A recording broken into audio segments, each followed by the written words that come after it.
नमस्कार दोस्तों, मैं महेश सर, चाणक्य गुरु डिजिटल प्लेटफॉर्म में आपका हार्दिक स्वागत करता हूं। आज अपन एक टॉपिक लेते हैं, मिरर के बारे में बातें करते हैं अपन, दर्पण के बारे में। टॉपिक अपना प्रकाश वाला, और उसमें अपन टॉपिक की बात कर रहे हैं, टॉपिक मिरर वाला।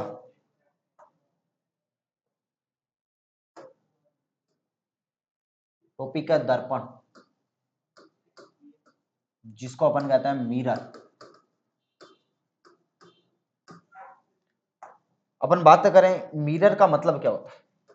दर्पण कोई भी गोलीय कोश है, कोई भी गोलीय कोश है, उसके कटे हुए भाग को अपन क्या कहते हैं, मिरर कहते हैं।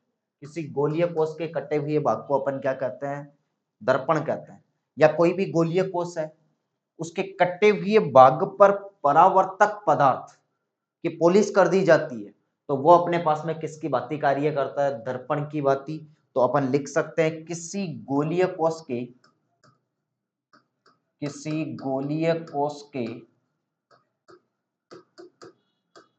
कटे हुए भाग पर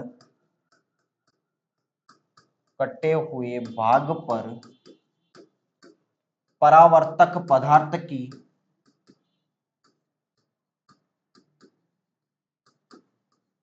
पॉलिश कर दी जाती है,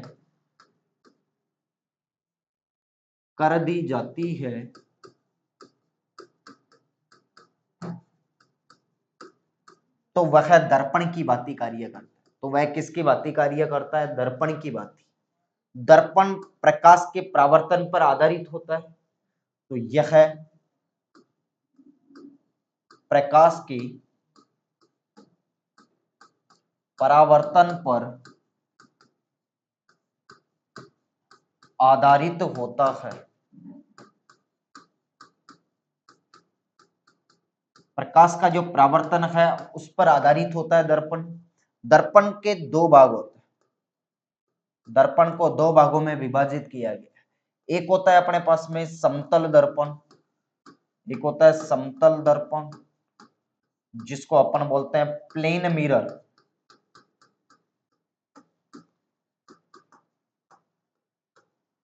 और एक होता है 2 नंबर पे गोलीय दर्पण, जिसको अपन कहते हैं स्पेरिकल मिरर,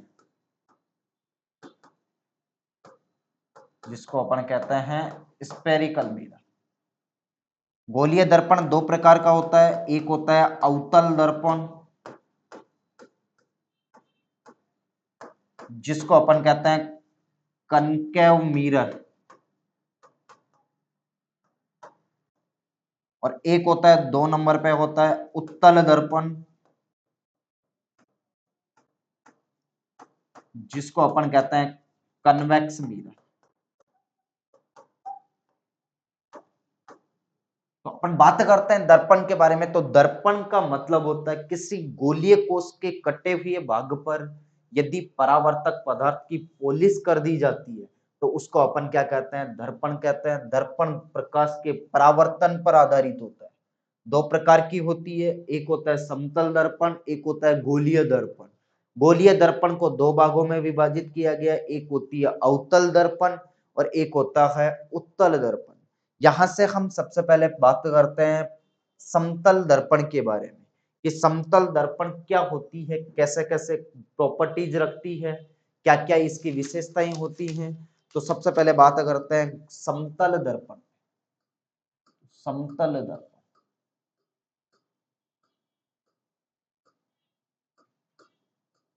तो समतल दर्पण होती क्या है, कोई भी समतल कांच, उस समतल कांच पर यदि परावर्तक पदार्थ की पॉलिश कर दे, तो वो अपने पास में क्या कहलाती है, समतल दर्पण बन जाती है।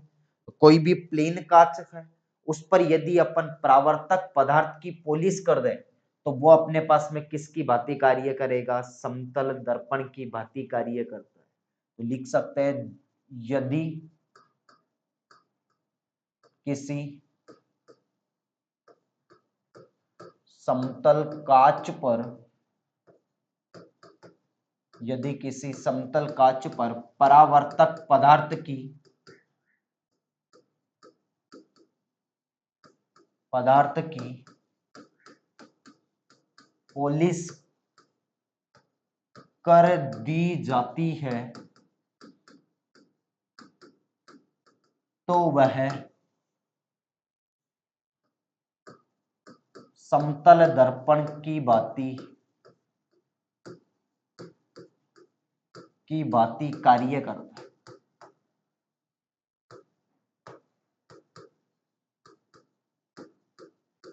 तो वह किसकी भांति कार्य करता है? समतल दर्पण की भांति। कोई भी समतल कांच है, उस समतल दर्पण पर यदि हम परावर्तक पदार्थ की पॉलिश कर दें तो वो हमेशा किसकी भांति कार्य करता है? समतल दर्पण की भांति। आगे अपन इसकी प्रॉपर्टीज देखते हैं। तो नंबर 1 पे बात करता हूं मैं, प्रतिबिंब। प्रतिबिंब का मतलब होता है छाया, कि किसी भी दर्पण पर प्रकाश की किरण आपतित करवाते हैं तो परावर्तन के बाद वो जिस बिंदु पर मिलती है उस बिंदु पर वस्तु का क्या बनता है? प्रतिबिंब बनता है। तो अपन बात करते हैं कि समतल दर्पण से जो प्रतिबिंब बनेगा वो कैसा बनेगा? तो इससे जो प्रतिबिंब बनेगा कैसा बनेगा? प्रतिबिंब आभासी होगा, कोमा सीधा होगा, और कैसा होगा? पार्श्व विपरीत क्रम वाला। पार्श्व विपरीत क्रम वाला। पार्श्व विपरीत का मतलब होता है यदि हम दर्पण में या हमारे राइट हैंड को दिखाते हैं तो दर्पण में राइट कैसा दिखता है? लेफ्ट दिखता है। और इस गुण को अपन कौन सा गुण कहते हैं? पार्श्व विपरीत क्रम कहते हैं। तो समतल दर्पण से प्रतिबिंब कैसा बनेगा? आभासी बनेगा, सीधा बनता है, और कैसा बनता है? पार्श्व विपरीत क्रम वाला बनता है। तो आगे अपन बात करते हैं सेकंड नंबर। एक होती है रेखीय आवर्धन। रेखीय आवर्धन, और रेखीय आवर्धन का मतलब होता है, इसको अपन m से प्रदर्शित करते हैं। तो m बराबर होता है प्रतिबिंब की ऊंचाई बटे वे वस्तु की ऊंचाई का अनुपात। प्रतिबिंब की ऊंचाई बटे वे वस्तु की ऊंचाई का जो अनुपात निकलता है उसको अपन कहते हैं रेखीय आवर्धन कहते हैं। तो समतल दर्पण के लिए रेखीय आवर्धन का मान कितना होता है? 1 होता है।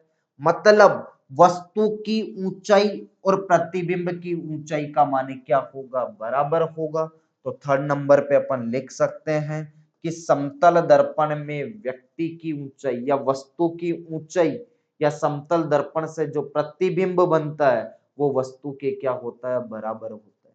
तो आगे अपन लिख सकते हैं समतल दर्पण में बना प्रतिबिंब, समतल दर्पण में बना प्रतिबिंब वस्तु के बराबर होता है। बना प्रतिबिंब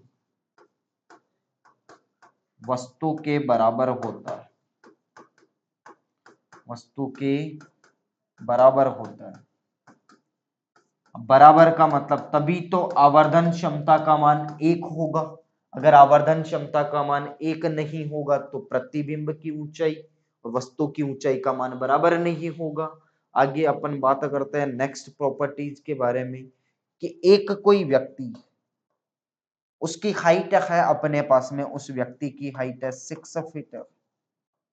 अगर उस व्यक्ति को अपने सामने वाले दर्पण में अपना प्रतिबिंब देखना है तो उस दर्पण की हाइट, दर्पण की ऊंचाई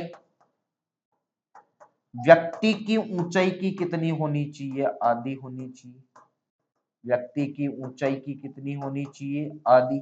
तो एक व्यक्ति को समतल दर्पण में अपना संपूर्ण प्रतिबिंब देखने के लिए दर्पण की ऊंचाई व्यक्ति की ऊंचाई की कितनी होनी चाहिए? हाफ होनी चाहिए, 1/2 होनी चाहिए। तभी व्यक्ति को समतल दर्पण में अपना पूरा प्रतिबिंब दिखाई देगा। आगे अपन प्रॉपर्टीज की बात करते हैं। तो नेक्स्ट प्रॉपर्टीज है अपने पास में कि समतल दर्पण की एक होती है, नेक्स्ट प्रॉपर्टीज की बात करता हूं, एक होती है फोकस दूरी और एक होती है क्षमता। तो समतल दर्पण की जो फोकस दूरी होती है वो होती है अनंत। समतल दर्पण की फोकस दूरी जिसे अपन स्मॉल m से प्रदर्शित करते हैं वो होती है अनंत, और क्षमता क्या होती है? शून्य। क्षमता क्या होती है? शून्य। और ये होता कैसे है? क्योंकि समतल दर्पण की जो क्षमता होती है वो फोकस दूरी के क्या होती है? व्युत्क्रम होती है। अगर क्षमता शून्य है तो फोकस दूरी का मान क्या होगा? अनंत होगा। फोकस दूरी का मान कैसा होगा? अनंत होगा। तो समतल दर्पण की फोकस दूरी का मान कैसा? अनंत, और क्षमता का मान क्या होगा? शून्य होगा। कहने का मतलब समतल दर्पण से हम अनंत दूरी पर देख सकते हैं। आगे अपन बात करते हैं नेक्स्ट पॉइंट, जो अपने लिए बहुत इंपॉर्टेंट फैक्टर है कि समतल दर्पण पर एक प्रकाश की किरण, एक समतल दर्पण है उस पर कोई प्रकाश की किरण थीटा कोण से आपतित हो, तो परावर्तन के पश्चात वह प्रकाश की किरण कितने कोण से? 2 थीटा कोण से परावर्तित होगी। हम देख सकते हैं जैसे ये एक समतल दर्पण है, इस समतल दर्पण पर, ये समतल दर्पण है, इस पर एक प्रकाश की किरण, ये एक प्रकाश की किरण कितने कोण से? थीटा कोण से आपतित हो, थीटा कोण से आपतित हो रही। तो परावर्तन के पश्चात, परावर्तन का नियम कहता है थीटा कोण से आ रही है तो परावर्तन के पास थीटा कोण से जाएगी। तो इस कंडीशन में अपने पास में थीटा प्लस थीटा बराबर कितना हो जाएगा? 2 थीटा कोण से क्या हो जाएगी? परावर्तित हो जाएगी। तो थीटा कोण से आने वाली प्रकाश की किरण कितने कोण से? 2 थीटा कोण से। कोई प्रकाश की किरण समतल दर्पण पर थीटा कोण से आपतित होती है तो परावर्तन के पश्चात वह प्रकाश की किरण कितने कोण से? 2 थीटा कोण से क्या होगी? परावर्तित होगी। आगे अपन बात करते हैं नेक्स्ट पॉइंट के बारे में कि समतल दर्पण में वस्तु दर्पण की ओर या दर्पण वस्तु से v चाल से गति कर, या बिंब वस्तु दर्पण की ओर v चाल से आपतित होती है तो परावर्तित किरण कितने चाल से? 2v चाल से क्या होगी? परावर्तित होगी। दुगनी चाल से क्या होगी? परावर्तित होगी। आगे अपन बात करते हैं कि समतल दर्पण पर कोई भी चाल है, कोई भी पार्टिकल है, कोई भी वस्तु है, उसकी चाल v ले लेते हैं तो परावर्तन के पश्चात उसकी चाल कितनी हो जाएगी? दुगुनी हो जाएगी। तो लिख सकते हैं चाल कितनी हो जाएगी? 2 गुनी हो जाती है। आगे अपन बात करते हैं प्रतिबिंबों की संख्या। समतल दर्पण के उपयोग में बात करते हैं प्रतिबिंबों की संख्या, नंबर ऑफ इमेज, प्रतिबिंबों की संख्या। कि प्रतिबिंबों की संख्या बनेगी तो कैसे बनेगी, या प्रतिबिंबों की संख्या को हम कैसे निकाल सकते हैं? तो उसके लिए अपन बात करते हैं तो नंबर ऑफ इमेज। तो सबसे पहले प्रतिबिंबों की संख्या निकालने के लिए अपने पास में फॉर्मूला होता है n बराबर होता है 360 बटे वे थीटा। ये अपने पास में फॉर्मूला होता है कि प्रतिबिंबों की संख्या निकालें तो 360 बटे वे क्या करते हैं? थीटा करते हैं। लेकिन अपने पास में 2 वर्ड लिखे होते हैं, एक होता है सममित वस्तु और एक होता है असममित वस्तु। अब अपने को ये नहीं पता कि सममित वस्तु क्या होती है और असममित वस्तु क्या होती है, तो मैं बताता हूं। यहां से अपन बात करते हैं तो बात करता हूं मैं सबसे पहले ए लगा के सममित वस्तु। सममित का मतलब होता है सम्मान। अगर मैं बात करूं सममित वस्तु की, ये मेरे पास में 2 दर्पण है, ये 2 दर्पण है और इन दोनों दर्पणों के बीच में एक वस्तु रख दी मैंने। यहां पे एक को क्या रखा? एक वस्तु, इस वस्तु को रखा। अगर ये वाला कोण थीटा और ये वाला कोण भी कितना? थीटा है। अगर वस्तु को 2 दर्पणों के मध्य समान कोण पर रखा जाता, समान कोण पर अगर वस्तु रखी हुई है तो इस स्थिति में जो वस्तु होती है उस वस्तु को अपन कौन सी वस्तु कहते हैं? सममित वस्तु। अगर जैसे एग्जांपल के तौर पे अपन बात कर लें कि ये इमेज हो गया, सॉरी ये दर्पण हो गया, यहाँ पे मेरे पास में वस्तु रख दी मैंने, ये m, ये मेरे पास में 30 डिग्री पे है, ये मेरे पास में 30 डिग्री पे और ये वाला एंगल भी कितना 30 डिग्री पे। तो इस कंडीशन में कोण का मान क्या है, सम्मान्य है। तो कोण का मान सम्मान्य है तो ऐसी वस्तुओं को अपन कौन सी वस्तु कहते हैं, सममित वस्तु। तो लिख सकते हैं ऐसी वस्तु जो दर्पणों के मध्य समान कोण पर स्थित है, समान कोण पर स्थित है, ऐसी वस्तुओं को अपन कौन सी वस्तु कहते हैं, सममित वस्तु। और यहां से प्रतिबिंबों की संख्या निकालनी है तो n बराबर क्या करते हैं 360 बटे वे थीटा, और इसमें से अपन माइनस का क्या करते हैं 1 करते हैं। जैसे एग्जाम्पल के तौर पे अपन बात करें तो एग्जाम्पल के तौर पे अपन ले सकते हैं असम्मित वस्तुओं के लिए n, सम्मित वस्तुओं के लिए n बराबर कितना 360 बटे वे थीटा माइनस का 1 होता है। और सम्मित का मतलब क्या होता है कि जब वस्तु दो दर्पणों के मध्य समान कोण पर स्थित है तो ऐसी वस्तु को अपन कौन सी वस्तु कहते हैं, सम्मित वस्तु कहते हैं। तो अगर मैं एग्जाम्पल के तौर पे मैं बात करता हूं कि जैसे थीटा का वैल्यू ले लिया 60 डिग्री, तो थीटा का वैल्यू 60 डिग्री लिया तो इस कंडीशन में सबसे पहले अपन n बराबर 360 बटे वे 60 कैंसिल हो गया, कितना 6। अपने पास में प्रतिबिंबों की संख्या सम संख्या में आ रही है, मतलब सम्मित वस्तु है। तो इसमें से अपने को एक क्या करना पड़ेगा, माइनस का 1 करेंगे तो प्रतिबिंब कितने प्रतिबिंब बन गए, 5 प्रतिबिंब बन गए। सेकेंड एग्जांपल की बात करता हूं, थीटा बराबर 30 डिग्री, थीटा का मान 30 डिग्री लिया तो इस कंडीशन में 360 बटे वे 30 तो कितना हो गया 12 3 36, 12 प्रतिबिंब। तो ये जो 12 प्रतिबिंब बन रहे हैं वो सम संख्या में बन रहे हैं, मतलब वस्तु सम्मित वस्तु है। तो इस कंडीशन में जो प्रतिबिंब बनेंगे उसमें से एक अपन क्या कर देंगे माइनस, तो कितने प्रतिबिंब बन गए 11 प्रतिबिंब। आगे अपन 2 नंबर पे बात करते हैं। 2 नंबर पे होता है असम्मित वस्तु या नॉन सिमेट्रिकल वस्तु, असम्मित वस्तु। और असम्मित वस्तुएं क्या होती है कि जब वस्तु दो दर्पणों के बीच में तो स्थित है लेकिन उनके बीच में कोण का मान क्या है, अलग अलग है। कि वस्तु दो दर्पणों के बीच में तो स्थित है लेकिन उनके कोणों का मान क्या है, अलग अलग है। ऐसी वस्तु कौन सी वस्तु कहलाती है, नॉन सिमेट्रिकल या असम्मित वस्तु कहलाती है। और इन असम्मित वस्तुओं के लिए कोण का मान हमेशा या जो प्रतिबिंब निकलते हैं वो विषम संख्या में ही आते हैं।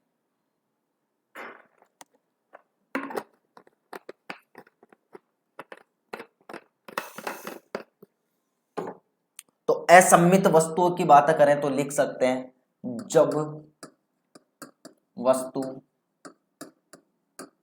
दर्पणों के मध्य असमान कोण पर स्थित है तो ऐसी वस्तुओं को अपन कौन सी वस्तु कहते हैं, असम्मित वस्तु। एग्जाम्पल के तौर पे अपन देख सकते हैं ये मेरे पास में 2 दर्पण हैं, यहाँ पे मैंने एक वस्तु को रखा, m को रखा, वस्तु है। ये मैंने ले लिया थीटा ले लिया और ये मेरे पास में हो गया थीटा डैश। तो अपने पास में एंगल क्या हो गए, अलग अलग हो गए। यहाँ पे मैंने इसका वैल्यू ले लिया 30 डिग्री ले लिया और इसका ले लिया 45 डिग्री। तो कोण का मान क्या हो गया, अलग अलग। और वस्तु इन दो दर्पणों के बीच में अलग अलग कोण पर स्थित है। तो ऐसी वस्तुओं को अपन कौन सी वस्तु कहते हैं, असम्मित वस्तु कहते हैं। और इनके लिए जो n का वैल्यू निकलेगा वो 360 बटे वे थीटा निकलेगा। अगर सम संख्या में आ रहा है तो माइनस का 1 करेंगे, अगर विषम संख्या में आ रहा है तो माइनस का 1 नहीं करेंगे। आगे अपन बात करते हैं, एक इसका सबसे इंपॉर्टेंट फैक्टर है, अगर प्रतिबिंबों की संख्या फ्रैक्शन में आ रही है, भिन्न में आ रही है या दशमलव संख्या में आती है तो अपन बात करते हैं कि कैसे क्या होगा। तो देखते हैं, यदि प्रतिबिंबों की संख्या यदि प्रतिबिंबों की संख्या दशमलव संख्या में, दशमलव या भिन्न में है, भिन्न क्या कहते हैं, फ्रैक्शन में है, तो अगर प्रतिबिंबों की संख्या निकल रही है, किस में निकल रही है, भिन्न में निकल रही है, तो भिन्न में निकलेगी तो इस कंडीशन में अपने पास में प्रतिबिंबों की संख्या कैसे निकालेंगे। तो सबसे पहले अपने को क्या करना है, जैसे अपन ने एग्जांपल लिया भाई, थीटा का वैल्यू ले लिया मैंने कितना, 50 डिग्री, कितना ले लिया, 50 डिग्री लिया।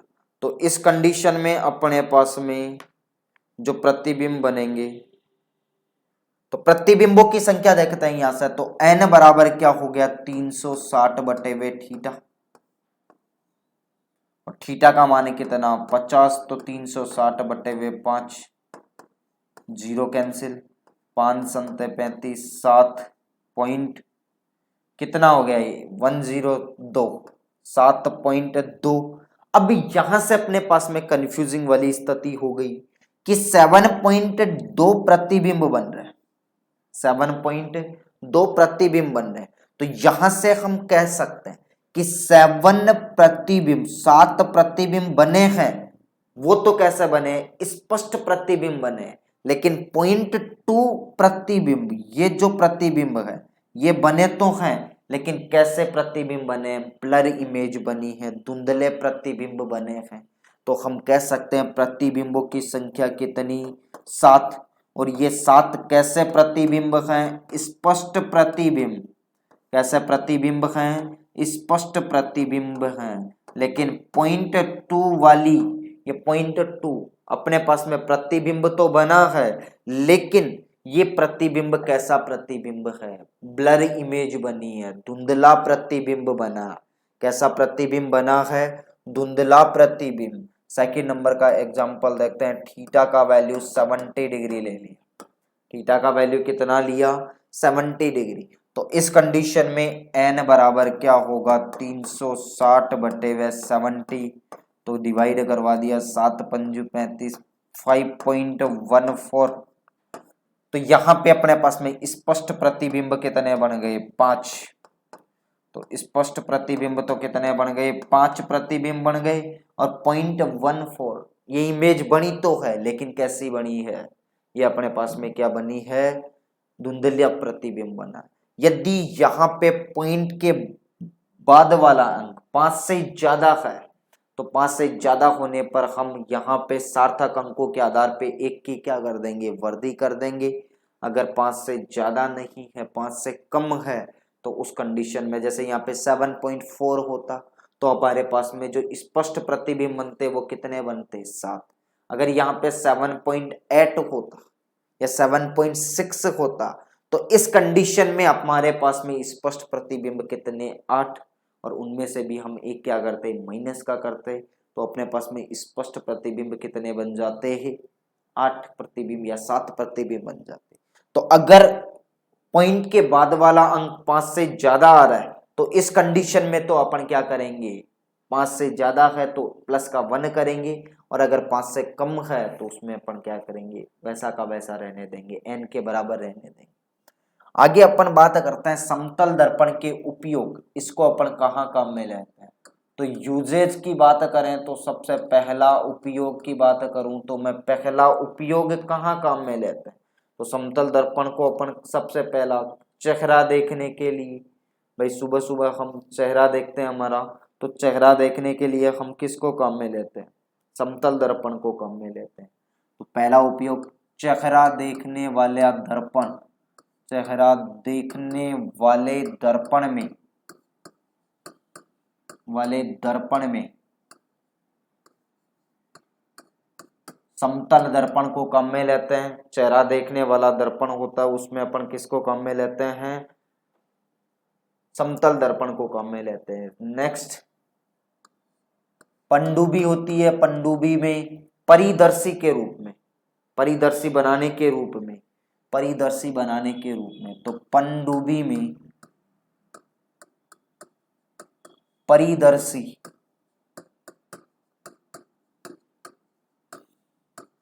बनाने के लिए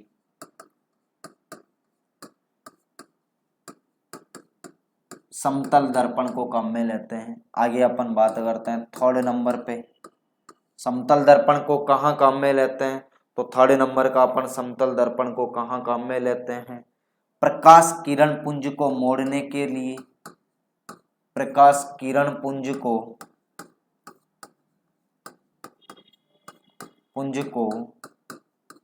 मोड़ने के लिए समतल दर्पण को काम में लेते हैं। अगला पॉइंट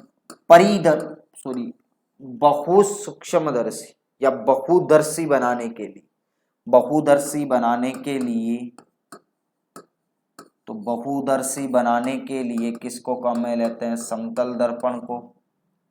अगला 5 नंबर का पॉइंट, बंकर में छिपे दुश्मनों की गतिविधियां, क्या मूवमेंट होता है, गतिविधियों को देखने के लिए समतल दर्पण को काम में लेते हैं। तो ये अपने पास में 5 इसके यूजेज हो गए। तो पहला यूजेज चेहरा देखने वाले दर्पण में, दूसरा हो गया पनडुब्बी में परिदर्शी के रूप में प्रकाश किरण है उसको मोड़ने के लिए समतल दर्पण को काम में लेते हैं, बहुदर्शी बनाने के लिए कैलिडियोस्कोप, और बंकर में छिपे, कैलिडियोस्कोप बोलते हैं इसको बहुदर्शी को, और बंकर में छिपे दुश्मनों की गतिविधियों को देखने के लिए भी किसको काम में लेते हैं, समतल दर्पण को काम में लेते हैं। अब आगे अपने पास में आ गया अपना गोलीय दर्पण। इस गोलीय दर्पण की बात करते हैं तो गोलीय दर्पण कितने प्रकार का, तो गोलीय दर्पण होता है अपने पास में 2 प्रकार का होता है। नंबर 1 होता है अपने पास में अवतल दर्पण और नंबर 2 होता है उत्तल दर्पण। तो गोलीय दर्पण में देखते हैं,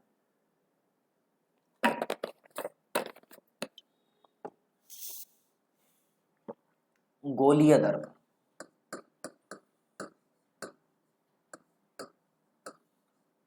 और गोलीय दर्पण 2 प्रकार का होता है। इसमें अपन सबसे पहले बात करते हैं अवतल दर्पण। सबसे पहले अपन बात करते हैं किसके बारे में, अवतल दर्पण के बारे में। किसी गोलीय कोष, कोई भी गोलीय कोष है, उस गोलीय कोष के कटे हुए, कोई भी गोलीय कोष है उसका कोई कटा हुआ भाग है और उसके कटे हुए भाग के बाहर उभरे हुए पृष्ठ पर, बाहर की ओर उभरे हुए पृष्ठ पर यदि हम परावर्तक पदार्थ की पॉलिश कर दें तो वो किसकी भांति कार्य करता है, अवतल दर्पण की भांति। तो लिख सकते हैं किसी गोलीय कोष के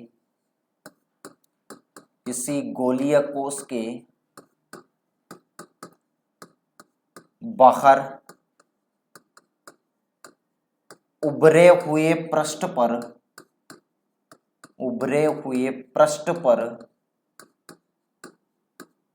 परावर्तक पदार्थ की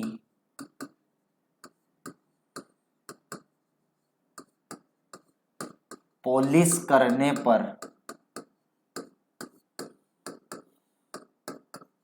पर वह अवतल दर्पण की भांति कार्य करता है, वह अवतल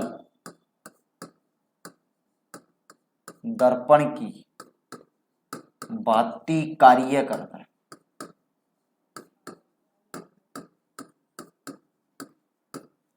बात करते हैं कि कोई भी गोलीय कोष है, ये गोलीय कोष है, इसका बाहर उभरे हुए पृष्ठ पर यदि हम परावर्तक पदार्थ की पॉलिश कर दें तो ये अपने पास में कौन सा दर्पण, अवतल दर्पण।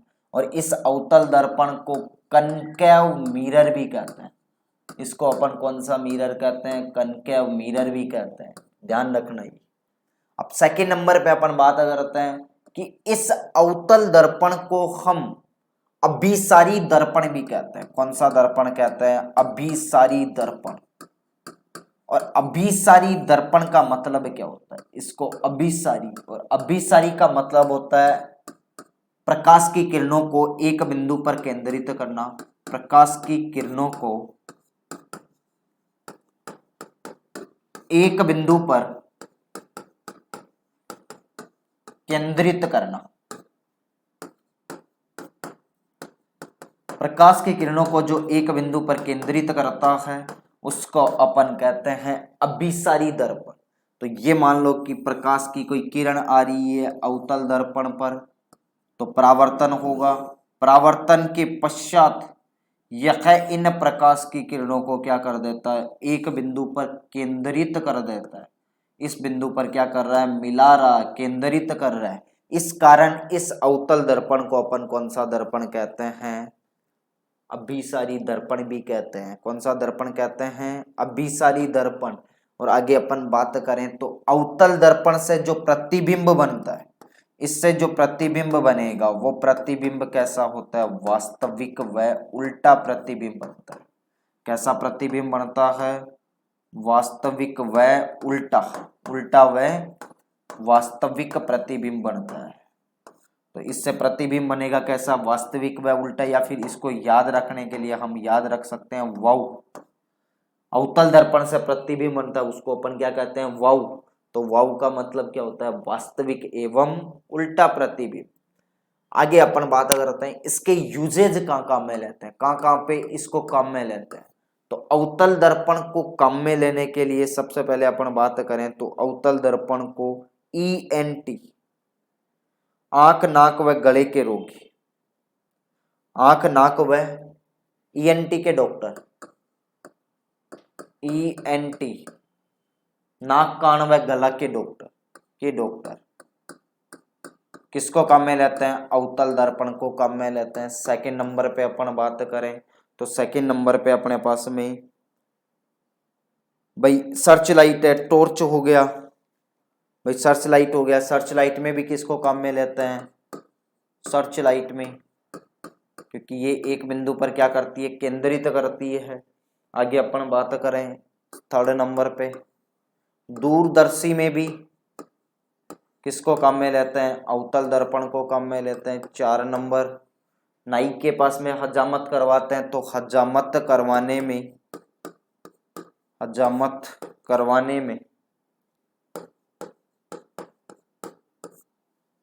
करवाने के लिए भी अपन किसको काम में लेते हैं, अवतल दर्पण को काम में लेते हैं।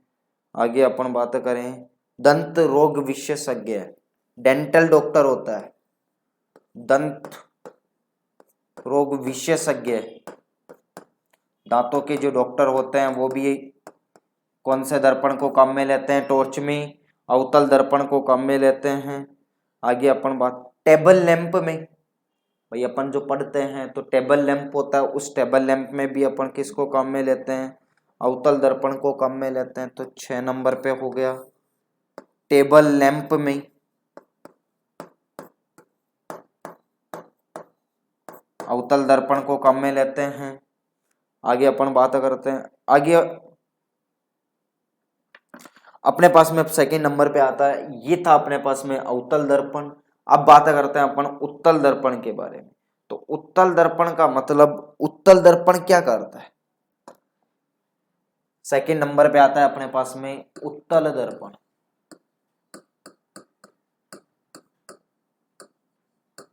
जिसको अपन कहते हैं कन्वेक्स मिरर, जिसको अपन क्या बोलते हैं, कन्वेक्स मिरर। तो उत्तल दर्पण का मतलब जब कोई प्रकाश की किरण, कोई भी प्रकाश की किरण है, यदि या ऐसा दर्पण जिसके गोलीय कोश के कटे हुए भाग के आंतरिक पृष्ठ पर परावर्तक पदार्थ की पॉलिश कर दें, तो वो अपने पास में किसकी भांति कार्य करेगा, उत्तल दर्पण की भांति कार्य करता है। और उत्तल दर्पण की भांति कार्य करता है तो अपन बात करते हैं उत्तल दर्पण को अपसारी दर्पण भी कहते हैं, डाइवर्जिंग मिरर, अपसारी दर्पण। और अपसारी का मतलब होता है फैलाने वाला। तो फैलाने वाला, इस पर जैसे ही अपन प्रकाश की किरण आपतित करवाते हैं तो परावर्तन के पश्चात यह उन प्रकाश की किरणों को क्या कर देता है, फैला देता है। लेकिन जैसे ही पीछे बढ़ाते हैं तो पीछे बढ़ाने पर यह हमें मिलती हुई प्रतीत होती है। तो ये आपतित प्रकाश की किरणों को क्या कर देता है, फैला देता है। इस कारण इसको अपन कौन सा दर्पण कहते हैं, अपसारी दर्पण भी कहते हैं। आगे अपन बात करें तो इसके अपन यूजेज की बात करें तो यूजेज अपन स्ट्रीट लाइट में इसको काम में लेते हैं, मोटर गाड़ियों के साइड मिरर में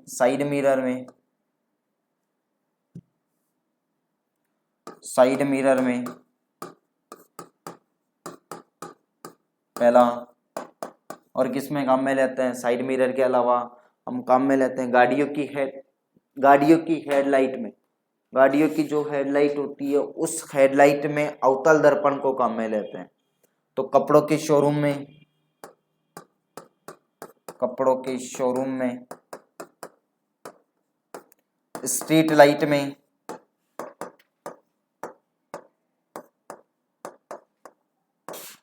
उत्तल दर्पण को काम में लेते हैं। इसको अपसारी दर्पण भी कहते हैं, क्यों? क्योंकि ये आपतित प्रकाश की किरणों को फैलाने का काम करता है। इसी के साथ में महेश सर अपना इस टॉपिक को नेक्स्ट क्लास में देखते हैं, कंटिन्यू रखते हैं इसको। Okay, thank you.